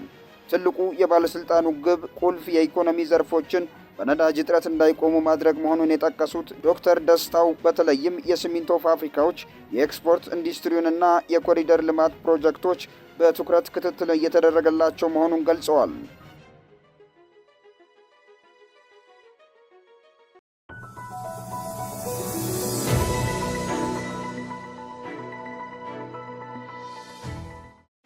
በቅድሚያ አጫጭር መረጃዎችን ወደ እናንተ እናደርሳለን። የኢራን ውጭ ጉዳይ ሚኒስቴር አባስ አራጊቺ ቴሄራን የተኩስ አቁም ስምምነት አልጠየቀችም ሲሉ ተናገሩ። ዶናልድ ትራምፕ ኢራን የተኩስ አቁም ስምምነት ትፈልጋለች ሲሉ የሰጡትን አስተያየት ተከትሎ መረጃው ሐሰት ነው ብለዋል። የኢራን የመልሶ ማጥቃት በቀጠለበት በአሁኑ ወቅት የአሜሪካና የእስራኤል ኃይሎች ኢራንን ማጥቃታቸውን ቀጥሏል። በዚሁም በቴሄራን ሐማንዳና ኢሳፋን ጨምሮ በርካታ የኢራን ከተሞችን በመምታት ጉዳት ማድረሳቸውን ቀጥሏል። ከዱባይ ዓለም አቀፍ አውሮፕላን ማረፊያ የተወሰኑ በረራዎች እንዲቀየሩ ተደርጓል። ወደ ተቋሙ አካባቢ በደረሱ የእሳት ቃጠሎ ምክንያት የዱባይ አየር ማረፊያዎች አንዳንድ በረራዎችን ሰርዟል። በረራዎቹ ወደ ጀበል አሊ ወደሚገኘው አልማቱክም ዓለም አቀፍ አየር አውሮፕላን ማረፊያ እንደሚላኩ ተገልጿል። እንደ አውሮፓውያኑ አቆጣጠር በ1979 በአብዮት ከስልጣን የተባረሩት የኢራን የመጨረሻው ሻህ ልጅ ሬዛ ፓህሊቭ በዚህ ሳምንት መጨረሻ ከሚከበረውና በፋርስ የዘመን አቆጣጠር መሰረት በዘመን መለወጫ በዓለም ዙሪያ ያሉ ኢራናውያንን ሲሰበስቡ የተቃውሞ ሰልፎች እንዲያደርጉ ጠይቀዋል። ኢራናውያን አደባባይ ወጥተው ያልተቃወሙት ስለሚተኮስባቸው ነው ሲሉ ትራምፕ ተናግረዋል። ፕሬዚዳንት ዶናልድ ትራምፕ ኢራናውያንን አደባባይ በመውጣት ቴሄራንን መንግስት እንዲቃወሙ ያቀረቡትን ጥሪ እስካሁን ተግባራዊ ሊሆን አልተቻለም ተብሏል። አውስትራሊያ የጦር መርከቦቿን ወደ ሆርሙዝ የባህር ዳርቻ እንደማትልክ አስታወቀች። የጃፓኗ ጠቅላይ ሚኒስትር ሳይና ታካይቺ ለፓርላማ እንደተናገሩት ቶኪዮ በሆርሙዝ የባህር ዳርቻ የነዳጅ ጫኝ መርከቦችን ለማጀብ የባህር ኃይል መርከቦችን የመላክ ዕቅድ እንደሌላት ተናግረዋል።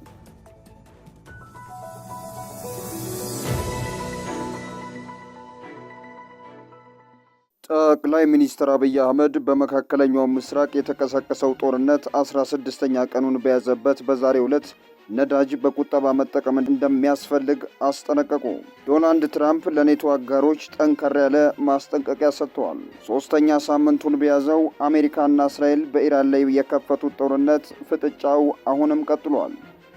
የኢራኑ መንፈሳዊ መሪ አያቶላ ሞጃተባ ካሚኔ ለሕክምና በሚስጥር ወደ ሞስኮ ሄደዋል የሚል ወሬ ተሰማ። ሌሎች አጫጭር መረጃዎችንም ይዘናል። ውድ የዱካ ኒውስ ቤተሰቦች የከበረ ሰላምታችን በያላችሁበት ይድረስ እያልን ቻናላችንን ላይክ፣ ሰብስክራይብ እያደረጋችሁ አብራችሁን እንድትዘልቁ በትህትና ጋበዝን። ጠቅላይ ሚኒስትር አብይ አህመድ በመካከለኛው ምስራቅ የተቀሰቀሰው ጦርነት 16ኛ ቀኑን በያዘበት በዛሬው ዕለት ነዳጅን በቁጠባ መጠቀም እንደሚያስፈልግ አሳሰቡ። ጠቅላይ ሚኒስትሩ በይፋዊ የማህበራዊ ገጻቸው ባስተላለፉት አጭር መልእክት ነዳጅን ገዝተው የሚጠቀሙ ሀገራት መቸገራቸውን ገልጸው በቁጠባና ለመሰረታዊ ነገሮች ቅድሚያ በመስጠት መጠቀም አስፈላጊ መሆኑን ገልጸዋል። ባለፈው ሳምንት የገንዘብ ሚኒስቴሩ አህመድ ሺዴ የተፈጠረው የነዳጅ አቅርቦት ሰንሰለት መስተጓጎል ምን ያህል ጊዜ እንደሚቆይ ስለማይታወቅ ህብረተሰቡና ተቋማት ነዳጅን በከፍተኛ ቁጠባ እንዲጠቀሙ ማሳሰባቸው አይዘነጋም። በጦርነቱ ምክንያት የታየውን የነዳጅ ዋጋ ጭማሪ አስፈሪ ሲሉ የገለጹት የገንዘብ ሚኒስትሩ መንግስት በቅርቡ ተጨማሪ የነዳጅ ቁጠባ እርምጃዎችን ይፋ እንደሚያደርግ አስታውቀዋል። ጠቅላይ ሚኒስትር አብይ በማህበራዊ ሚዲያቸው ላይ የነዳጅ አከፋፋዮችም ሆኑ ተጠቃሚዎች እንዲሁም ማደያዎች ለመሰረታዊ አገልግሎቶች ቅድሚያ እንዲሰጡና በቁጠባ እንዲጠቀሙ አሳስበዋል። የፋርስ ባህረ ሰላጤ ጦርነት ከተቀሰቀሰ ወዲህ የዓለም 20 በመቶ ነዳጅ የሚተላለፍበት የሆርሙዝ ወሽመጥ በመዘጋቱ የተነሳ በተጨማሪ በጦርነቱ ኢራንና የሌሎች የመካከለኛ ምስራቅ ሀገራት የነዳጅ መሰረተ ልማቶች ጥቃት ስለተፈጸመባቸው የነዳጅ ዋጋ ከፍተኛ ጭማሪ አሳይቷል። በዚህም ምክንያት የነዳጅ ዋጋ ከአውሮፓውያኑ 2022 ወዲህ ከፍተኛ ጭማሪ በማሳየት በበርሜል $120 ገብቶ ነበር። ይህንን ተከትሎ የዓለም አቀፉ ኢነርጂ ኤጀንሲ ከፍተኛ መጠን ያለውን ነዳጅ ከክምችቱ በማውጣት ለእስያ እንዲሁም ለኦሺኒያ ሀገራት በዛሬው ዕለት እንደሚያከፋፍል ይፋ አድርጓል። የዓለም 1/5 የነዳጅ አቅርቦት የሚተላለፍበት የሆርሙዝ የባህር ወሽመጥ መዘጋትን ተከትሎ የነዳጅ ዋጋ መጨመሩን ዛሬ እንደቀጠለ መሆኑ መረጃዎች ያሳያሉ። እሁድ ዕለት በዓለም አቀፍ ገበያ የብሬኒት ድፍድፍ የነዳጅ ዋጋ እስከ 3 በመቶ ጭማሪ በማሳየት በበርሜል $106 ተሽጧል። በዛሬው ዕለት ደግሞ ብሬኒት ድፍድፍ ነዳጅ በበርሜል 104.63 እየተሸጠ ነው። ማህበረሰቡና ተቋማት ነዳጅን በከፍተኛ ቁጠባ እንዲጠቀሙ የገንዘብ ሚኒስቴሩም ማሳሰባቸው ይታወቃል። ዶናልድ ትራምፕ ለኔቶ አጋሮች ጠንከር ያለ ማስጠንቀቂያ ሰጡ። የአሜሪካው ፕሬዝዳንት ዶናልድ ትራምፕ የኔቶ አጋሮች በኢራን ግጭት ወቅት የሆርሙዝ ወሽመጥን ክፍት ለማድረግ ካልተባበሩ የሰሜን አትላንቲክ ቃል ኪዳን ጦር ድርጅት ወይም ኔቶ የወደፊት ዕጣ ፈንታ በጣም መጥፎ ሊሆን ይችላል ሲሉ አስጠነቀቁ። ፕሬዝዳንቱ አጽንኦት ሰጥተው እንደተናገሩት ይህ ስትራቴጂካዊ የነዳጅ መስመር ደህንነቱን ጠብቆ እንዲቆይ አውሮፓ ብቻ ሳትሆን ቻይናም የበኩሏን ድጋፍ ማድረግ ይኖርባታል ብለዋል።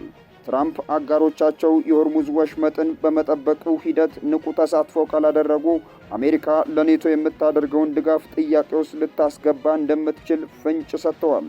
የሆርሙዝ ወሽመጥ በዓለም ላይ ከፍተኛውን የነዳጅ ንግድ የሚካሄድበት መስመር ሲሆን በኢራንና በምዕራባውያን መካከል ያለውን ውጥረት መባባሱን ተከትሎ ቀጠናውን ለስጋት ዳርጎታል። ፕሬዝዳንት ትራምፕ ይህን ጥሪ ያቀረቡት አሜሪካ ብቻዋን የዓለምን ነዳጅ መስመሮች ደህንነት የመጠበቅ ኃላፊነት የለባትም በሚል መከራከሪያ መሆኑ ተመላክቷል። ሶስተኛ ሳምንቱን በያዘው አሜሪካና እስራኤል በኢራን ላይ የከፈቱት ጦርነት ፍጥጫው አሁንም ቀጥሏል። ኢራን በባግዳድ በሚገኘው የአሜሪካ ኤምባሲ ግቢ ላይ የሚሳኤል ጥቃት የፈጸመች ሲሆን ከአሜሪካ ጋር የተያዙ የኃይል መሠረተ ልማቶች ላይ ጥቃት እንደምትሰነዝር ዝታለች። ዩናይትድ ስቴትስ በበኩሏ 2000 የሚበልጡ የባህር ኃይል ወታደሮችን ወደ መካከለኛው ምስራቅ ማሰማራቷን ገልጻለች። ዩናይትድ ስቴትስና እስራኤል በኢራን ላይ ጥቃት መፈጸማቸውን በቀጠሉበትና በባህረ ሰላጤው ሀገራት የነዳጅና የኃይል መሠረተ ልማቶችን ማጥቃቷን በቀጠለችበት በአሁኑ ወቅት ዩናይትድ ስቴትስ ወደ 2500 የሚጠጉ የአሜሪካ የባህር ኃይል ወታደሮችን ወደ መካከለኛው ምስራቅ ማሰማራቷን ገልጻለች።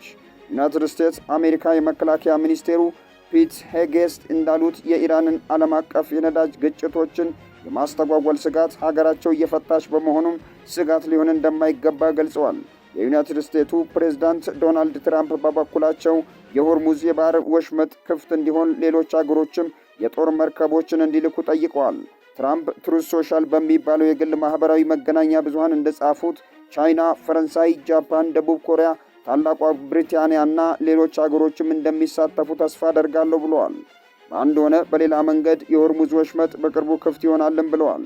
ይህ በእንዲህ እንዳለ ኢራን በባህረ ሰላጤው አገሮች ላይ የምትሰነዝረውን የአየር ጥቃት ዛሬም ቀጥላ ነው የዋለችው።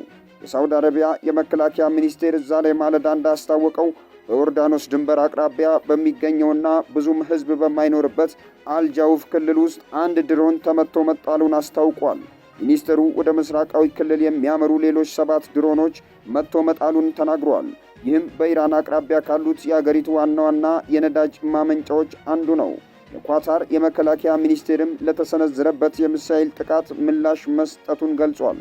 በዱባዩም በከተማው መሃል በሚገኝ አንድ ሕንፃ ፊት ለፊት ጥቃት መድረሱ ተዘግቧል። ያም ሆኖ አደጋው ምንም አይነት ጉዳት ሳያስከትል በቁጥጥር ስር መዋሉን መገናኛ ብዙሃን ዘግበዋል። ሐማስ ኢራን በአረብ ጎረቤቶች ላይ የሚሰነዝረውን ጥቃት እንድታቆም ጥሪ አቅርበዋል። የአሜሪካ ፕሬዝዳንት ዶናልድ ትራምፕ ትሩዝ ሶሻል በተባለው የመገናኛ ብዙሃን ባሰፈሩት ጽሑፍ በሳዑዲ አረቢያ በሚገኘው አንድ ሰፈር ላይ በተፈጸመ ጥቃት የተመቱ የነዳጅ ማደያ አውሮፕላኖች ምንም ጉዳት አልደረሰባቸውም ብለዋል። ትራምፕ 4 አውሮፕላኖች ወደ አገልግሎት መመለሳቸውንና 5ኛው ደግሞ በቅርቡ ወደ አየር እንደሚመለሱ ተናግረዋል።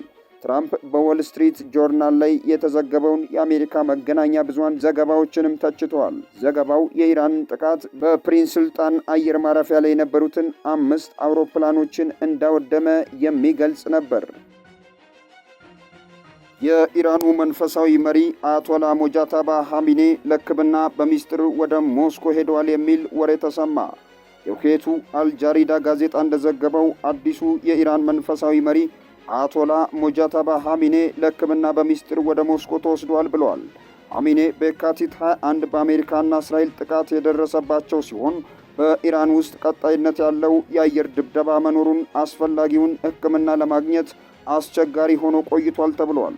እንደ ምንጩ ገለጻ የሩሲያው ፕሬዝዳንት ቭላዲሚር ፑቲን ለኢራኑ ፕሬዝዳንት መስዑድ ፔዜሽኪያን ባቀረቡት ሐሳብ መሠረት ኻሜኒ በሩሲያ ወታደራዊ አውሮፕላን ተወስደው የቀደው ጥገና ተደርጎላቸዋል። በአሁኑ ወቅት በሩሲያ ፕሬዝዳንታዊ ግቢ ውስጥ በሚገኝ የግል ሆስፒታል በማገገም ላይ ይገኛሉ ተብሏል። የኢራን የደህንነት አካላት የመሪውን ቦታ ዶክተሮችን በመከታተል እንዳይታወቅ በመስጋታቸው ሕክምናው ሩሲያ እንዲቀጥል ወስኗል።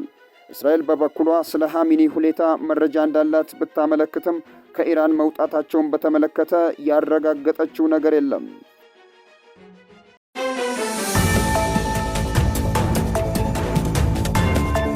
ጠቅላይ ሚኒስትር አብይ አህመድ በኢራን ጦርነት አለመረጋጋት ውስጥ ወደ ገባው መካከለኛው ምስራቅ ተጉዘው የተባበሩት አረብ ኤሚሬቶች ገቡ። በደቡብ ኢትዮጵያ ክልል ጋሞ ዞን ውስጥ በ3 ወረዳዎች በደረሰ የመሬት መንሸራተት አደጋ እስከ ዛሬ ረፋድ ድረስ 107 ሰዎች አስክሬን መገኘቱን የክልሉ መንግስት አስታወቀ። የአሜሪካ ነዳጅ ጫኝ የጦር አውሮፕላን በምዕራባዊ ኢራቅ መከስከሱ ተሰምቷል። የአዲሱ መሪ የመጀመሪያ መልእክት ተላልፏል። አያቶላ ሙጃታይብ ኻሜኒ ጎረቤት ሀገራት አቋማቸውን እንዲያሳውቁ አስጠነቀቁ። ውድ የዱካ ኒውስ ቤተሰቦች የከበረ ሰላምታችን በያላችሁበት ይድረስ እያለን ቻናላችንን ላይክ፣ ሰብስክራይብ እያደረጋችሁ አብራችሁን እንድትዘልቁ በትህትና ጠየቅን።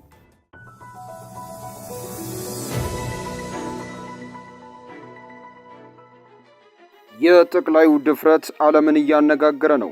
ጠቅላይ ሚኒስትር አብይ አህመድ በኢራን ጦርነት አለመረጋጋት ውስጥ ወደ ገባው መካከለኛው ምስራቅ ተጉዘው የተባበሩት አረብ ኤሚሬቶች ትላንት ገብተዋል። ጠቅላይ ሚኒስትር አብይ ትላንት ሐሙስ መጋቢት 3 ቀን 2018 ዓ.ም ወደ ተባበሩት አረብ ኤሚሬቶች የተጓዙት ለሥራ ጉብኝት እንደሆነ የጠቅላይ ሚኒስትር ጽሕፈት ቤት ገልጿል። ጠቅላይ ሚኒስትሩ አቡዳቢ አየር ማረፊያ ሲደርሱ በተባበሩት አረብ ኤሚሬቶች የፍትህ ሚኒስትር አብዱላ ሱልጣን ቢን ዋድ አልኑኡሚ አቀባበል እንደደረጉላቸው የኤሚሬት የዜና ወኪል ዘግቧል። የአገሪቱ ፕሬዝዳንት ፕሮቶኮልና ስትራቴጂክ ትርክት ባለስልጣን ሊቀመንበር የሆኑት መሐመድ አብዱላህ አል ጀኒብም በስፍራው ተገኝቷል ተብሏል። ጠቅላይ ሚኒስትሩ ወደ አቡዳቢ የተጓዙት አሜሪካና እስራኤል ኢራን ላይ ከከፈቱት ጥቃት በኋላ በተነሳው ጦርነት ምክንያት የተባበሩት አረብ ኤሚሬቶችን ጨምሮ በርካታ የባህረ ሰላጤው ሀገራት ጥቃት እያስተናገዱ ባለበት ወቅት ነው። የኢራን የአጸፋ ምላሽ ከደረሰባቸው ሀገራት አንዷ የሆነችው ኤሚሬትስ ጦርነቱ በተካሄደባቸው 13 ቀናት ውስጥ በርካታ ሚሳኤሎችና የድሮን ጥቃቶችን አስተናግዳለች። ጦርነቱን ተከትሎ በመላው መካከለኛ ምስራቅ የአየር በረራ ለቀናት ተቋርጦ የነበረ ሲሆን አሁን በከፊል ተጀምሯል። በመካከለኛው ምስራቅ ወደሚገኙ በርካታ መዳረሻዎች የሚያደርጓቸውን በረራዎች ካቋረጡ የአየር ትራንስፖርት አቅራቢዎች አንዱ የኢትዮጵያ አየር መንገድ ነው። ጠቅላይ ሚኒስትር አብይ ትላንት አቡዳቢ የደረሱት በኢትዮጵያ አየር መንገድ በረው እንደሆነ ጽሕፈት ቤታቸው ያወጣው ፎቶ ያመላክታል። ባለፉት ቀናት የተወሰኑ ሀገራት ባለስልጣናት ወደ ተባበሩት አረብ ኤሚሬቶች የተገኙ ቢሆኑም ከጠቅላይ ሚኒስትር አብይ ውጪ ጦርነቱ ከተቀሰቀሰ ወዲህ ወደ አገሪቱ በድፍረት የተጓዘ የሀገር መሪ ስለመኖሩ አልተገለጸም። ጠቅላዩ ትላንት ረፋድ ላይ አቡዳቢ ከመድረሳቸው አስቀድመው ሮብ ዕለት ልዑካቸውን አስከትለው ወደ ጅቡቲ ተጉዘው ነበር። ከጠቅላይ ሚኒስትሩ ጋር ከተጓዙት ከፍተኛ ባለስልጣናት መካከል የብሔራዊ ደህንነትና መረጃ አገልግሎት ዋና ዳይሬክተር አምባሳደር ሬድዋን ሁሴን፣ የገንዘብ ሚኒስቴር አህመድ ሺዴ፣ የሰላም ሚኒስቴር መሐመድ እድሪስ እንዲሁም የብልጽግና ፓርቲ ምክትል ፕሬዝዳንት አደም ፋራ ይገኙበታል። በጅቡቲ ቆይታቸው ከሀገሪቱ ፕሬዝዳንት ኢስማኤል ኦመር ጌሌ ጋር እንዲሁም ከሶማሊያ ፕሬዝዳንት ሐሰን መሐመድ ሼክ ጋር ተነጋግረዋል። የሶስቱ መሪዎች ንግግር ቀጠናዊ ጉዳዮች ላይ ያተኮረ እንደነበርም የጠቅላይ ሚኒስትር ጽሕፈት ቤት አስታውቋል። በተጨማሪም ጠቅላይ ሚኒስትር አብይ ሮብ ዕለት ከአሜሪካዊ የውጭ ጉዳይ ሚኒስትር ማርኮን ሩቢዮ ጋር በስልክ ተነጋግረዋል። ንግግሩ የሁለቱ ሀገራት በቀጠናዊ መረጋጋት ዙሪያ ባላቸው የጋራ አቋም እንዲሁም የጸረ ሽብር እንቅስቃሴ ላይ በሚያደርጉት ትብብር ላይ ያተኮረ ነው። ጠቅላይ ሚኒስትሩ ወደ ተባበሩት አረብ ኤሚሬቶች የተጓዙት ቀጥታ ከጅቡቲ ይሁን ወይ ከኢትዮጵያ ተመልሰው እስካሁን አልታወቀም። አቡዳቢ ጉብኝታቸው ለምን ያህል ቀናት እንዲቆይ፣ ምን ላይ እንደሚያተኩሩና ከማን ጋር እንደሚነጋገሩ እስካሁን አልተገለጸም። አሜሪካና እስራኤል በኢራን ላይ ጦርነት መክፈታቸውን ተከትሎ የኢራን አጸፋዊ ጥቃት እየደረሰባቸው ካሉ ቀዳሚ ሀገራት መካከል የተባበሩት አረብ ኤሚሬት አንዷ ነች። ኢራን በየዕለቱ በሚባል ደረጃ በተለያዩ ኤሚሬት ክፍሎች ላይ የሚሳኤልና የድሮን ጥቃት እየፈጸመች ነው። በዚህም የተነሳ ዓለም አቀፍ በረራዎች ውስን ናቸው፣ አንዳንዱ ጊዜም ይቋረጣሉ። ሀገራት ዜጎቻቸውና ዲፕሎማቶቻቸው ከሀገሪቱ ለቀው እንዲወጡ እያስጠነቀቁ ነው። ከኢራን በኩል የሚሰነዘርባትን ጥቃት ሳቢያ በርካታ ሀገራት መሪዎችና ከፍተኛ ባለስልጣናት ከኤሚሬት ሕዝብና መንግስት ጎን መቆማቸውን በስልክና በሌሎችም መንገዶች እየገለጹ ይገኛል። ከባድ የሚባል ልብ ሰባሪ አደጋ ነው የተፈጠረው። በደቡብ ኢትዮጵያ ክልል ጋሞ ዞን ውስጥ በሶስት ወረዳዎች በደረሰ የመሬት መንሸራተት አደጋ እስከ ዛሬ ረፋድ ድረስ 107 ሰዎች አስክሬን መገኘቱን የክልሉ መንግስት አስታወቀ። ቃል ላይ የደቡብ ኢትዮጵያ ፖሊሶች ተጨማሪ 64 ሰዎች እስካሁን የደረሱበት አለመታወቁንና ፍለጋ እየተካሄደ መሆኑን ገልጾ ነበር። አመሻሽ ላይ መግለጫውን የሰጡት የክልሉ መንግስት ኮሚኒኬሽን አገልግሎት ኃላፊ አቶ ኃይለ ማርያም ተስፋዬ እስከ ዛሬ ረፋድ ድረስ የ107 ሰዎች አስከሬን መገኘቱን እንዲሁም 3480 ነዋሪዎች መፈናቀላቸውን ተናግረዋል። የመሬት መንሸራተቱ በደረሰባቸው አካባቢዎች 90 የመኖሪያ ቤቶች እንደወደሙ ተገልጿል። በጋሞ ዞን ሰሞኑን በተከሰተ የጎርፍ አደጋ ምክንያት የጠፉ ሰዎች ቁጥር በአጠቃላይ 128 መድረሱን የተናገረው የክልሉ ፖሊስ እስካሁን ባለው መረጃ የ64 ሰዎች አስክሬን መገኘቱን ተናግሮ ነበር።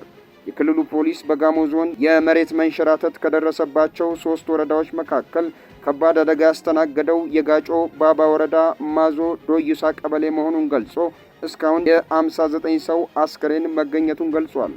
ቀሪ 5 አስከሬኖች በቦንኬና ከምባ ዙሪያ ወረዳ የተገኙ ሲሆን የክልሉ ፖሊስ ይህንን ጨምሮ ገልጿል።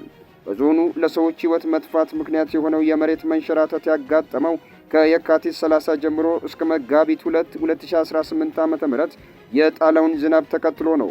የዞኑ ኮሚኒኬሽን ቢሮ መጋቢት 2 2018 ዓ.ም በፌስቡክ ገጹ ላይ ባጋራው መረጃ በጋጮ ባባ ወረዳ ማዞ ዶይሳ ቀበሌ በተከሰተው የመሬት መንሸራተት ሕይወታቸው ካለፈ 52 ሰዎች በተጨማሪ እስካሁን የደረሱበት ያልታወቀ 50 ሰዎች የመፈለግ ጥረቱ እንደመቀጠሉን አስታውቆ ነበር። በዞኑ አደጋ ባጋጠማቸው አካባቢዎች መጥፋታቸው የተመዘገበ ሰዎች 128 መሆናቸውን አስታውቆ የ64 ሰዎች አስከሬን እንዲሁም በድምሩ የ107 ሰዎች አስከሬን መገኘቱን ገልጿል። የጋሞ ዞን ከተማና አስተዳደር ልዩ አማካሪ አቶ ተስፋ ጽዮን ዘነበ በዞኑ ደጋማ አካባቢዎች በጣለው የወቅቱን ያልጠበቀ ከፍተኛ ዝናብ የመሬት ናዳው መከሰቱን ለቢቢሲ ተናግረዋል። የአሜሪካ ነዳጅ ጫኝ የጦር አውሮፕላን በምዕራባዊ ኢራቅ መከስከሱ ተሰምቷል። የአሜሪካ የጦር ዲፓርትመንት እየበረሩ ላሉ ተዋጊ ጀቶች አየር ላይ ነዳጅ የሚሞላው ኬሲ 135 አውሮፕላን መውደቁን በማረጋገጥ አደጋው የተከሰተው በጠላት ወይም በወዳጅ ሀገር ተኩስ አይደለም ብሏል። አደጋው 2 አውሮፕላኖች ላይ መከሰቱን ጠቅሶ ነዳጅ መሙያ አውሮፕላኖች ሲከሰከሱ ሌላኛው በሰላም መሬት ላይ ማረፉን ገልጿል። አውሮፕላኑ በተከሰከሰበት ምዕራባዊ ኢራቅ ውስጥ የነፍስ አድን ሥራ እየተከናወነ መሆኑን አመላክቷል። አውሮፕላኑ ሲወድቅ በሰዎች ላይ ጉዳት ስለማድረሱ የተባለ ነገር የለም። በአውሮፕላኑ ውስጥ የነበሩ 5 የአሜሪካ ወታደሮች በምን አይነት ሁኔታ ውስጥ እንደሚገኙ የታወቀ ነገር አለመኖሩን ቢቢሲ ዘግቧል። የተከሰከሰ አውሮፕላን በጦርነቶች ውስጥ ከፍተኛ ሚና እንዳለውና ተዋጊ ጀቶችና ቦምብ ጣይ አውሮፕላኖችን ረዥም ርቀት ተጉዘው ኢላማዎችን በሚመቱበት ወቅት በቂ ነዳጅ እንዲኖራቸው እንደሚያደርግ ተገልጿል። አያቶላ ሙጃተባ ኻሜኒ ጎረቤት ሀገራት አቋማቸውን እንዲያሳውቁ አስጠነቀቁ። የኢራኑ ጠቅላይ መሪ አያቶላ ሙጃተባ ሁሴን ኻሜኒ በሀገሪቱ ላይ የሚፈጸሙ ጥቃቶች የሚወሰደው የበቀል እርምጃ ተጠናክሮ እንደሚቀጥልና የአሜሪካ የጦር ሰፈሮችን የሚያስተናግዱ የጎረቤት ሀገራትም አቋማቸውን እንዲያሳውቁ አስጠነቀቁ። ጠቅላይ መሪው በሰጡት መግለጫ ኢራን የምትፈልገው በቀል ለታላላቅ መሪዎቿ ሰማዕትነት ብቻ እንደሆነ ገልጸው በጠላት የሚገደል እያንዳንዱ ዜጋ ራሱን የቻለ የበቀል ምክንያት ነው ብለዋል። እስካሁን የተወሰዱ የአጸፋ እርምጃዎች ጥቂት መሆናቸውንና በቀሉ ሙሉ በሙሉ እስኪፈጸም ድረስ ጉዳዩ እንደማይዘጋ አስገንዝበዋል።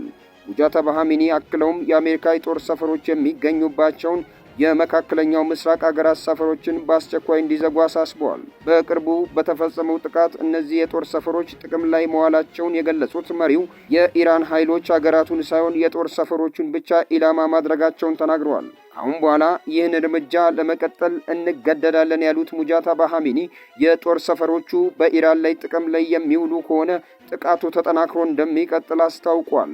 እንዲሁም እነዚህ ሀገራት በትውልድ ሀገራችን ላይ ጥቃት በሰነዘሩና ሕዝባችንን በገደሉ አካላት ላይ ያላቸውን አቋም በግልጽ መወሰን አለባቸው በማለት የውጭ የጦር ሰፈሮች በተቻለ ፍጥነት እንዲዘጉ መክረዋል። ሙጃተባ ኻሜኒ በመግለጫቸው የሆርሙዝ ሸርጥ ዝግ ሆኖ ይቆያል ብለዋል። ከቀናት በፊት የኒውዮርክ ታይምስ ዘገባ እንደጠቆመው በቅርቡ የኢራን የበላይ መሪ ሆነው የተሾሙት የ56 ዓመቱ ሙጃተባ ኻሜኒ በእስራኤልና በአሜሪካን ጥቃት እግራቸው ላይ ጉዳት ደርሶባቸዋል ሲል መዘገቡ ይታወሳል። አርቲስት ሰራዊት ፍቅሬ፣ መንሱር ጀማል፣ ልጅ ካሊድ፣ ዳንኤል ተገኝ፣ አርቲስት ይገረም ደጀኔና አብርሃም ግዛው በፌዴራል ፖሊስ ቁጥጥር ስር ዋሉ። ህገወጥ የመሬት ወረራ በአፍላ ወረዳ። ህወሓት እያካሄደ ያለው ህገወጥ የመሬት ወረራ ይቁም በማለት የራያ አፍላ ወረዳ አዲጎሎ ቀበሌ ነዋሪዎች ከነቤት እንስሶቻቸው የተቃውሞ ሰልፍ እያካሄዱ ነው። የተባበሩት መንግስታት ድርጅት በኢትዮጵያና በሱዳን ድንበር አካባቢ እየተባባሰ ያለው ግጭት በሰላማዊና በሰብአዊ እርዳታ ላይ ስጋት መፍጠሩን አስጠነቀቀ። ጣሊያን የቤት እንስሳ ለሞተበት ሰራተኛ 3 ቀን የሐዘን ፍቃድ ልትሰጥ ነው። ሰላም ውድ የዱካኑስ ቤተሰቦቻችን የከበረ ሰላምታችን በያላችሁበት ይድረስ እያለን ቻናላችንን ላይክ፣ ሰብስክራይብ እያደረጋችሁ አብራችሁን እንድትዘልቁ በትህትና ጋበዙን።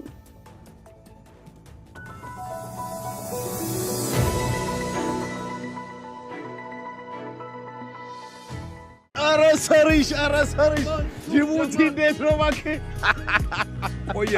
ሰሪሽ ወንድማችን። የፌዴራል ፖሊስ ሀገሪቱን እያነጋገረ ባለውና የበርካታ ዜጎች ሀብት ባወደመው የፊንቴክስ ኢንቨስትመንት የኤሌክትሪክ መኪና ሽያጭ ማጭበርበር ወንጀል የተጠረጠሩ ታዋቂ አርቲስቶችንና የማህበራዊ ሚዲያ ተጽዕኖ ፈጣሪዎችን በቁጥጥር ስር አውሎ ምርመራ ጀመረ። በዚህም መሰረት አንጋፋው አርቲስትና የማስታወቂያ ባለሙያ ሰራዊት ፍቅሬ፣ አርቲስት ዳንኤል ተገኝ፣ አርቲስት ይገረም ደጀኔ፣ አርቲስት አብርሃም ግዛው እንዲሁም በቲክቶክ እና በማህበራዊ ሚዲያ ሰፊ ተከታዮች ያላቸው መንሱር ጀማልና ወንድም ካሊድ በቁጥጥር ስር ከዋሉት መካከል ይገኙበታል።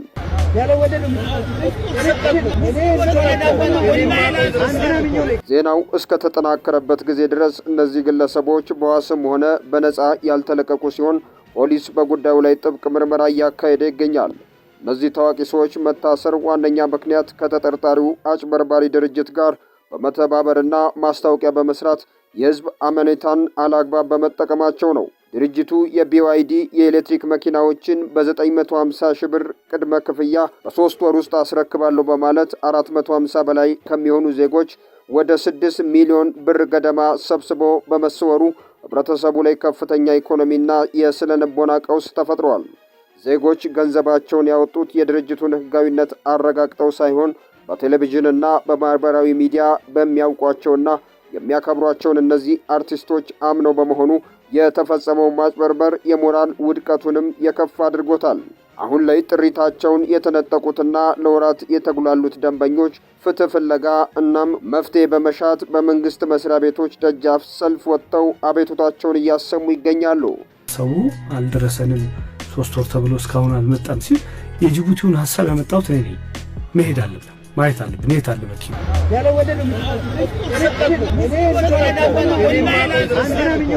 የዚህ አስደንጋጭ ክስተት የሚያሳየው በማስታወቂያው ዘርፍ ውስጥ ያለውን የህግ ተጠያቂነትና የታዋቂ ሰዎችን ኃላፊነት ነው። ማስታወቂያ ሰርቶ ክፍያ ከመቀበል ባለፈ አርቲስቶችና ተጽዕኖ ፈጣሪዎች የሚያስተዋውቁት ምርት ወይም አገልግሎት ህጋዊነት የማረጋገጥና ህብረተሰቡን ከአደጋ የመጠበቅ የሞራልና የህግ ግዴታ እንዳለባቸው ይህ ክስተት ያው ማሳያ ነው። የፌዴራል ፖሊስ የጀመረው ይህ ምርመራ የህዝብን ገንዘብ ለማስመለስ ከሚደረገው ጥረት ባሻገር ወደፊት ማንኛውም ታዋቂ ሰው የህዝብን እምነት ሽጦ ለግል ጥቅሙ እንዳያውል የሚያስጠነቅቅና አርቲስቶች ማናቸውንም ማስታወቂያዎች ሲሰሩ ከፍተኛ ጥንቃቄ እንዲያደርጉ የሚያስገድድ ትልቅ የማንቂያ ደውል ሆኖ አልፏል።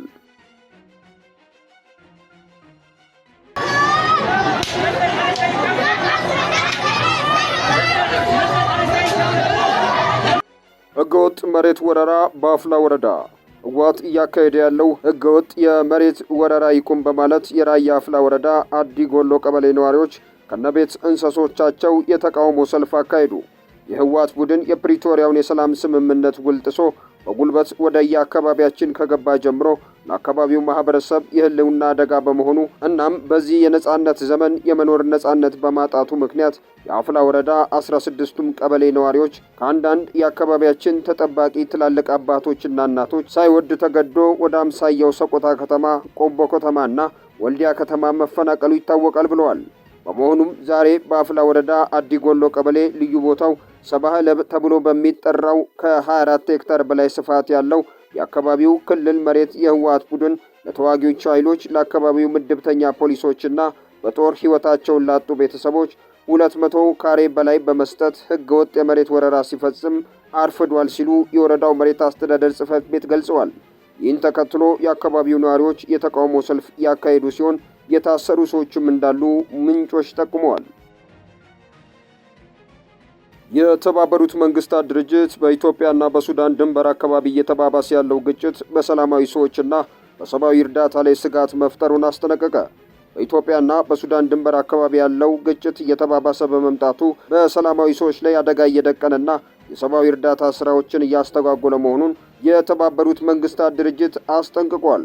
የተባበሩት መንግስታት ድርጅት የሰብአዊ ጉዳዮች ማስተባበሪያ ጽሕፈት ቤት ጠቅሶ ዚንዋ እንደዘገበው በሱዳን በኢትዮጵያና በቻድ ድንበሮች አቅራቢያ በቅርቡ የተከሰቱ ግጭቶች የሰላማዊ ሰዎችን ሕይወት እየቀጠፉ ሲሆን በርካቶቹን ደግሞ ለስደት ዳርገዋል። ጽሕፈት ቤቱ አክሎም እየተጠናከረ በመጣው የድሮን ጥቃት ምክንያት ሁኔታው ይበልጥ ተባብሷል ብለዋል።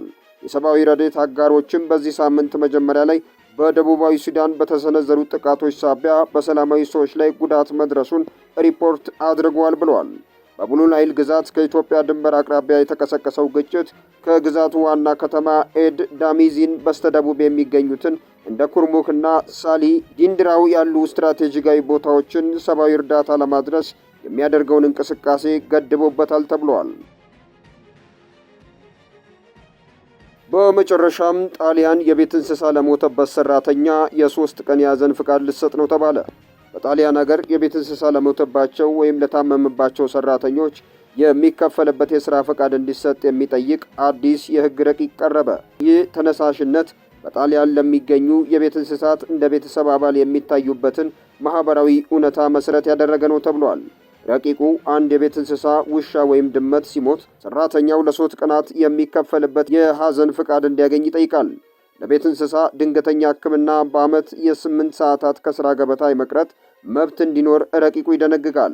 56% የሚሆኑት የጣሊያን ቤተሰቦች የቤት እንስሳ ያላቸው ሲሆን የእንስሳቱ መታመም ወይም መሞት በሰራተኛው የስነ ልቦናና የሥራ ምርታማነት ላይ ከፍተኛ ተጽዕኖ እንደሚያሳድር ጥናቶች ያመላክታሉ።